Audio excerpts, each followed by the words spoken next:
Welcome to Private Sessions. I'm Lynn Hoffman. He is a rock and roll Hall of Famer, along with his bros in the Allman Brothers Band. Plus, he is also a successful solo artist in his own right. And today we are so excited to be spending this next hour with the one and only Gregg Allman, right now on Private Sessions.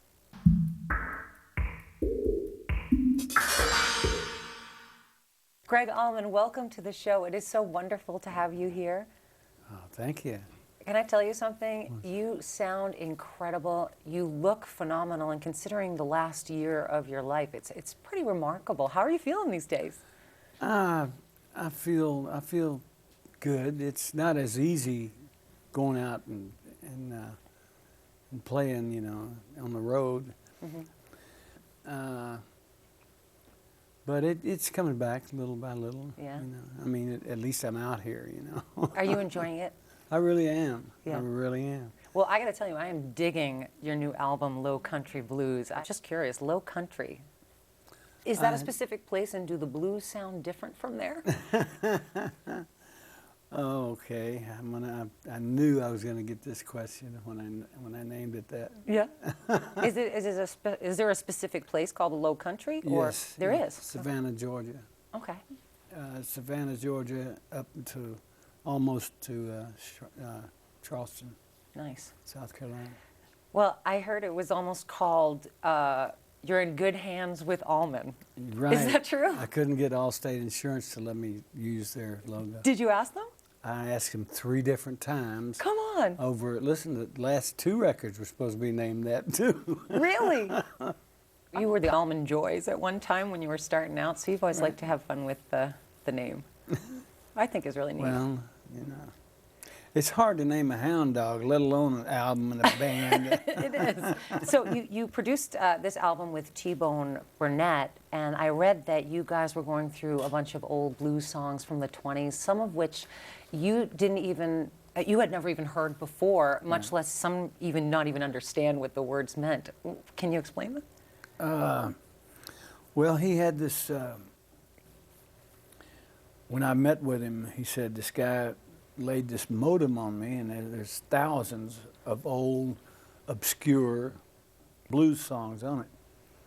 And he said, well, some of them aren't as obscure as others. Right.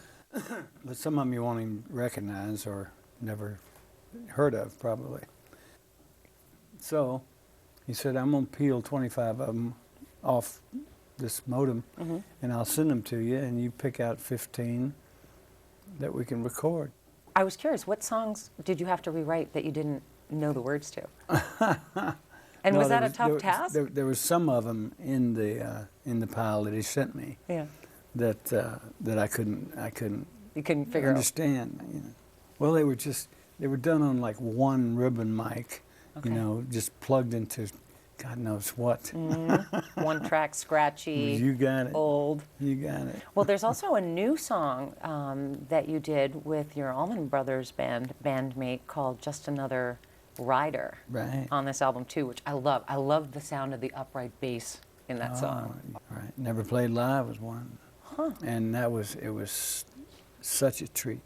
So tell me, Gregg, how important has the blues been for you personally in your life? It's somewhat of life's blood, I guess. Really? And has it always been a part of your life? Well, ever since I was about 14. You grew up down in Florida and very much influenced by that type of music. Me and my brother, we were born in Nashville, Tennessee. And when I was 9 and he was 10, he was a year and 18 days older than me. And when he was 9 and I was 10, we moved from Nashville to Daytona Beach, Florida. And it seemed strange, but when the first year we got to Florida, that's when I started learning how to play. We've been in Nashville, right? You basically learned how to play when you moved there to start the band. Right. All right, here's another story I heard. You have to tell me if it's true. That the Allman Brothers Band in 1969 was actually formed after a 2.5-hour jam session. That's true. That's It very is. true. I would think it was a little bit longer than that, though. It was. What happened? Oh, we used to jam for like 3 to 4 hours at a time. Then we'd take a little break and do it again. Mm-hmm. And just one of those Sunday afternoon things, before we could get a job, to play anywhere. Yeah. We'd just set up in the backyard and just go. Did you know that you were creating a new musical genre? No. You really didn't. Probably at the time didn't know what genre meant. I bet. And this all from a man who thought he was going to be a dentist. Right. Is that true? You have great teeth, by the way. So do you. Thank you. So you decided to be a dentist, and then things just changed from that point on, obviously. Well, we went on the road July the 6th, 1965. That's the year I got out of high school. Okay. And they had waited for me to get out of school since like January, February. They said, come on, let's go, let's hit the road. And I said, listen, man, the Beatles just came out, and no pun, but everybody and his brother had a band. And there was a lot of them out there that fizzled, right? Probably the most of them fizzled. I mean, there was a whole lot of other guys out there that were good, too. There was just too much competition, I thought, in case this thing folds, I'm at least going to have a high school diploma. Right. Because I'd always heard that you got a diploma and you possibly can go into some kind of college, and then, I don't know, something that had been drilled into me. Mm-hmm. And I got on the road, and after 2 years, I told him, I said, I'll give you 2 years, and then if we ain't happening, I'm going on back to med school. And after 2 years, I was so far in debt, man, I couldn't go.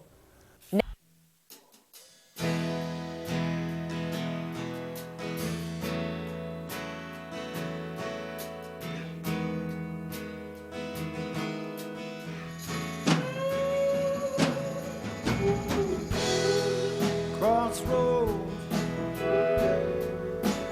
seem to come and go.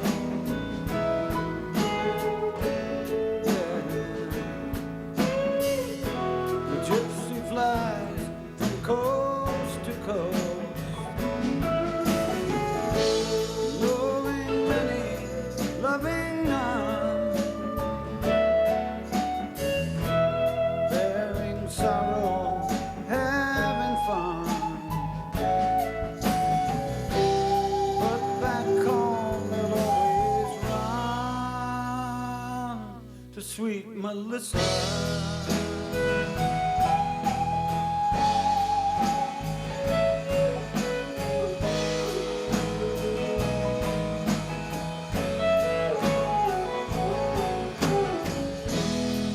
Freight train, each car looks the same,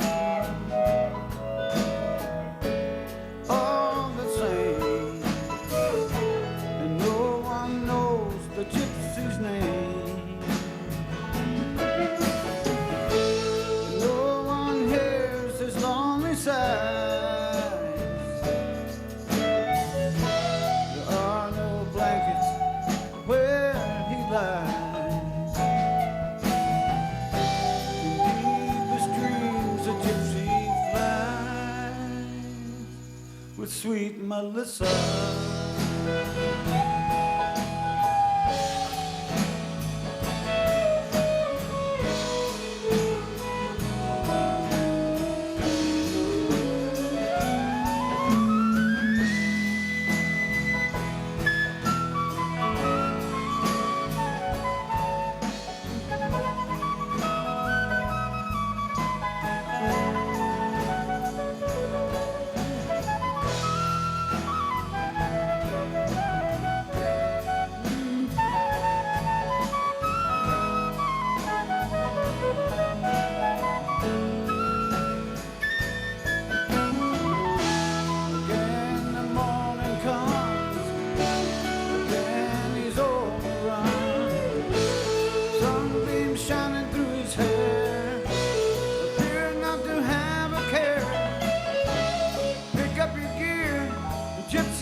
about Melissa.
Last year, history was made with the official opening of the Allman Brothers Museum in Macon, Georgia. Dubbed the Big House, it was originally rented by the Allman Brothers band late great bassist Berry Oakley and his wife Linda. And for 3 years until 1973, it was the place for band members, roadies, friends, and family to live, love, hang out, write hit songs together. Sounds like a big commune, was it? The big hippie crash pad, we called it. It at was. other times. It was the place where you figured things out. Right. And everything got figured out. Can you elaborate a little bit on that? What got figured out there? Well, you know, our next move, if we got some kind of offer, Yeah. you know, it was, we didn't have well, we did have a manager, but I mean, what did he know? Mm-hmm. And, well, I mean, it was, he was responsible for the care and feeding until we got on our feet anyway. Yeah. But what happened in the band, you know, immediately was discussed by us alone. And, you know, we just go in there and spill our guts with whatever, if anything was bothering us about music, anything, you know, we talk about it. What would be like a typical day in the Big House? You get up, what time of day? You get up before noon, usually. Yeah. Well, that's pretty early. Usually they say musicians and comedians don't wake up before 1 in the afternoon.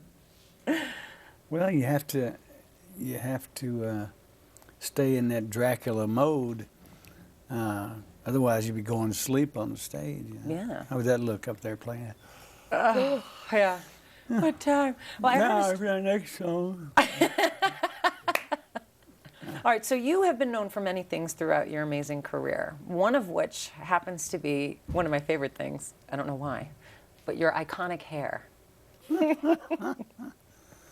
I'm so glad you're laughing. I've had them, My but dry not, sense. I've had, you know, things like that. I tell you what, it's real thin right now. Oh, it's beautiful. Are you kidding me? Oh. Beautiful. Listen, about, I guess I'd say a little more than 3/4 of it fell out after the operation. It was a liver transplant, is that right? Right, right. That's not a small operation. No, ma'am, it's not. Wow. I'm just amazed that I'm sitting here talking to you and you're still doing what you're doing. It's only been 7. Really? Well, if you'll notice, I'm moving a little slower. That's all right. It'll all come back. Yeah, right. And a lot of you youngins at home watching right now, you may not realize how radical it was in the 60s to have long hair, much less be in the South. Were you ever nervous? Do you have any hair-raising, pardon the pun, stories? Hundreds of them. Really?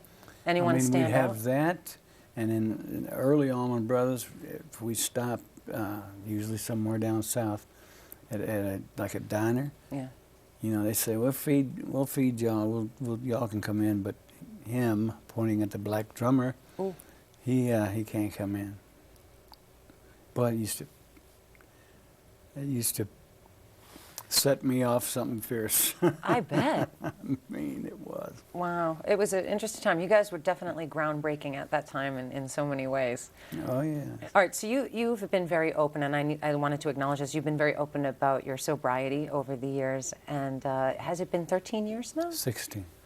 Wow, 16 now, being sober, 16 years versus the first part of your career.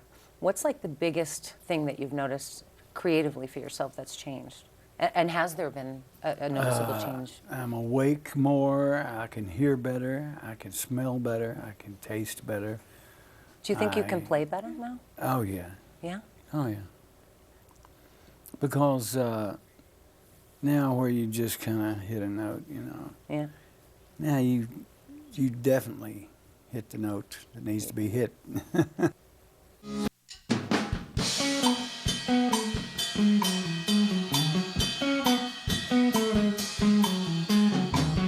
Oh, I'm no angel.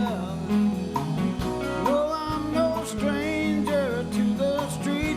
I've got my label, so I won't crumble at your feet. I know, baby. So I've got scars upon my cheeks, and I'm half crazy. Come on, love me, baby. So you find me hard to handle, well, I'm easier to hold. So you like my spurs that jingle, and I'll never leave you cold. So I might steal your diamonds out, bring you back some gold. I'm no angel.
Gregg Allman is quoted as saying that the only musical people in his family were him and his brother Dwayne.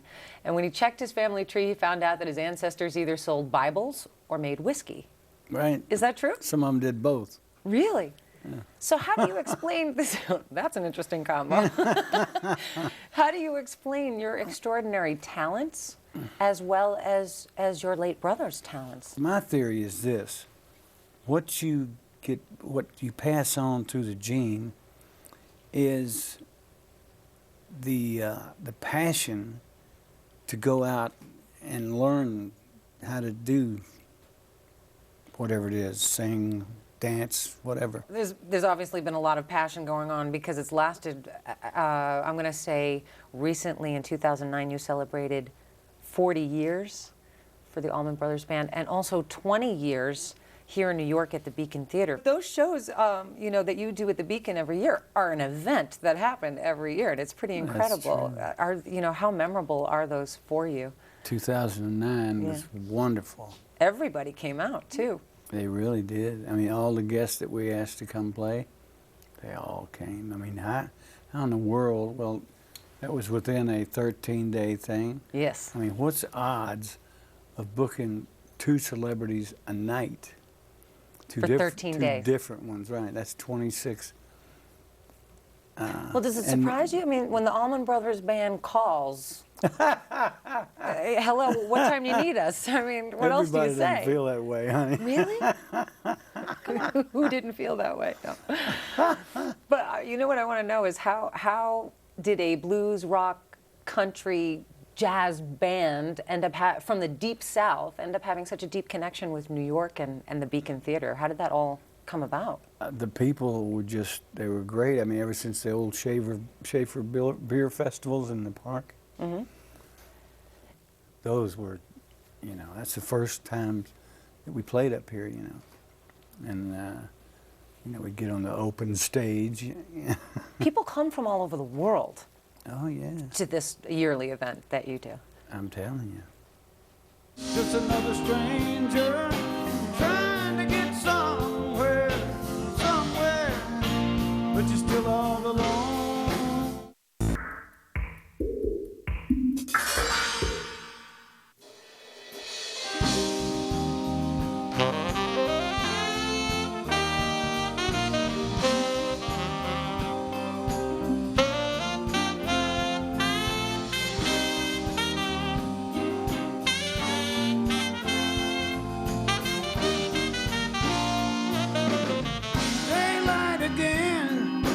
Memories fall like rain, remind you to take it slow.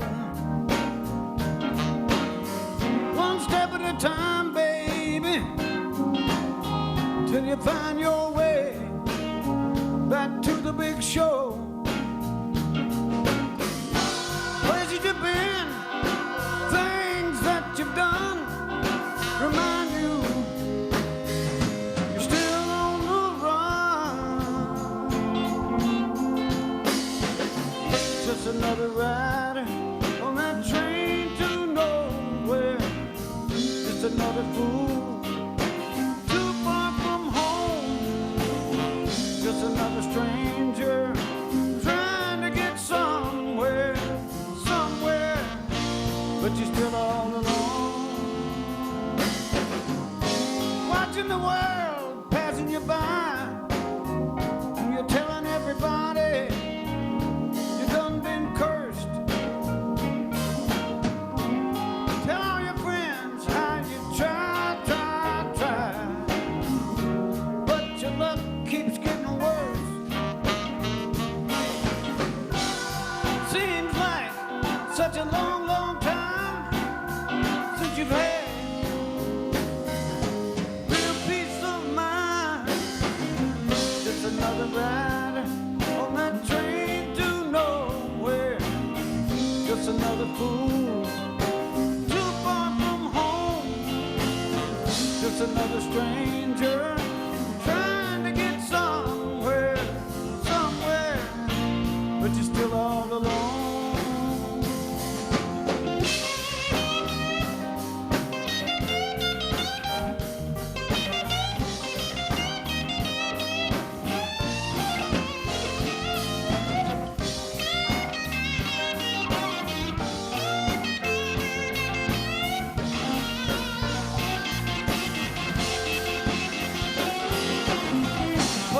ticket. Drop your load. Time for you to get on board. I know you love it. You know it too. What in the world has come over you? Do you remember blue skies shining? Money flowed like wine. You had yourself a good woman. Yes, she was showing up fine. Storm clouds rising in from the sea. Winds blowing loyalty. Just another rider on that train to nowhere. Just another fool too far from home. Just another stranger trying to get somewhere, but you're still all alone.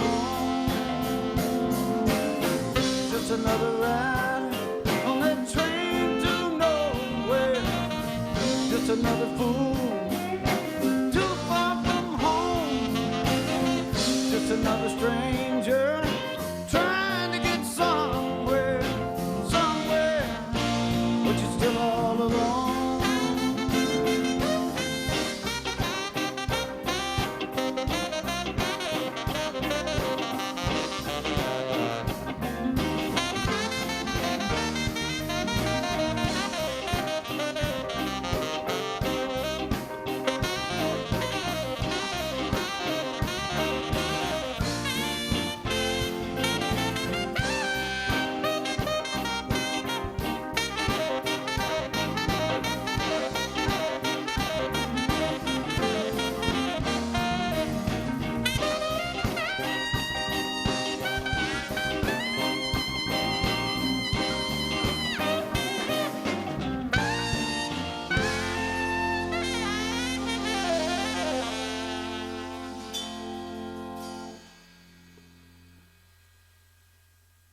In 2003, Rolling Stone magazine ranked Duane Allman at #2 on their list of the 100 greatest guitarists of all time, second only to Jimi Hendrix.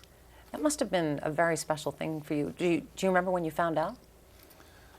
And how does that make you feel? Oh, proud as punch. I knew that a long time ago. A lot of people did. And I taught him the basic map of how to play. You saved up money to get a guitar when you were young, learned how to play it, and taught him, and he went on to be the greatest guitarist of all time. That's okay with me. That's pretty incredible. I know I've heard you speak before about when you were on stage, sometimes you kind of feel like, he's still there with you guys. And Yeah.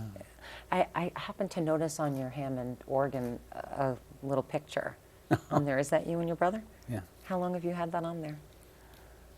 God, I can't remember. Is it for pretty much forever? Yeah, it's an old picture. If you'll notice, we're both like in our early 20s. And is it? Do you have it every time you play? That's always with you? Yeah. Pretty much. That's. It's hard to even convey the fact that he was with you for such a short amount of time, but made such a massive impact not only on your band but on the world of music that we know today. That's a fact. For an exclusive look behind the scenes at Gregg Allman's visit to our studio, just check out our website. Go to aetv.com/private sessions. Welcome back to Private Sessions. My guest this hour has been Gregg Allman, and we're almost out of time, Gregg, but I do have another question for you. All right. Why is it so important for you to continue moving forward with your solo career as well as with the Allman Brothers Band? Oh, well, it's two different things. As a matter of fact, everybody in the Allman Brothers has another band. Not that the Brothers is a monotonous thing, because now we just play 2 or 3 times a year. Mm-hmm. They're big ones, though, and just festivals and stuff like that. Like yeah. the Brothers weren't big about going to Europe. We only went twice in Why 40 is that? years. Just didn't want to fly, or didn't like Europeans? Just from the beginning, they saw that we could make this much over here and only that much over there. And so I guess it just got to be an ongoing thing, and now it's probably too late, you know. I just want to wish you the best of luck with the album and with everything moving forward with your health and Well, thank you. you know, so everything in much. your career. It seems to be doing really well for you, and it's great to see you out and doing this so fast after. Thank you your so much, operation. sweetie. It was nice to meet you and nice to have you here. Sure enough. All right, well, come back again and see us soon, all right? I'll do it.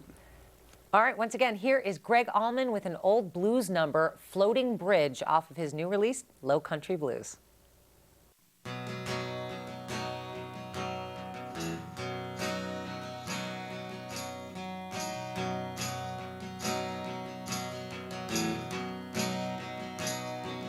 Now I never will forget that floating bridge.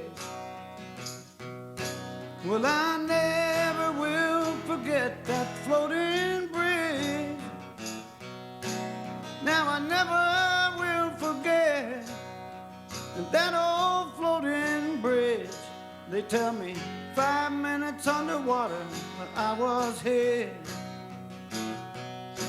Oh, when I was going down, I throwed up my hand.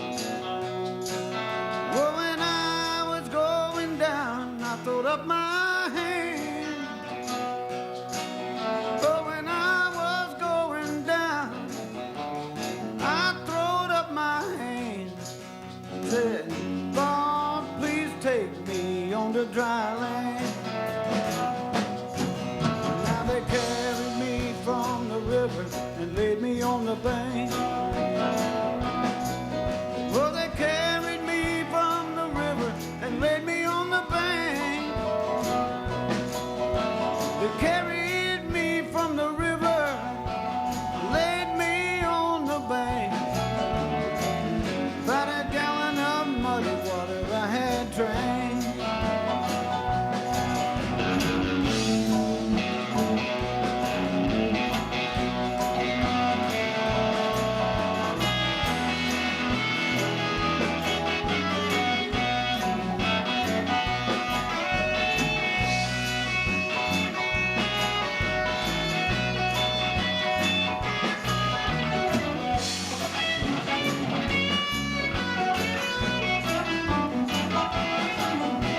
They dried me off and they laid me on the bed. Oh, they dried me off and they laid me on the bed. Now they dried me off, they laid me on the bed. Felt like muddy water running through my head. Now my mama often taught me, don't you be no bum.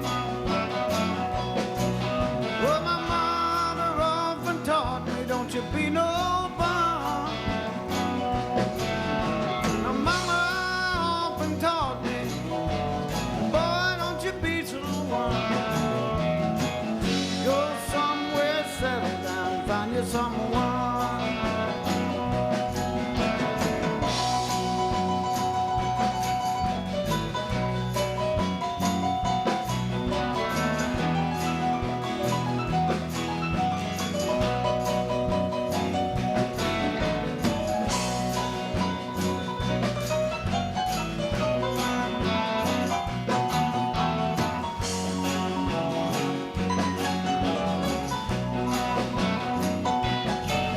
Now the people standing on the bridge were screaming and crying. Oh, the people standing on the bridge were screaming and crying. The people on the bridge were standing, screaming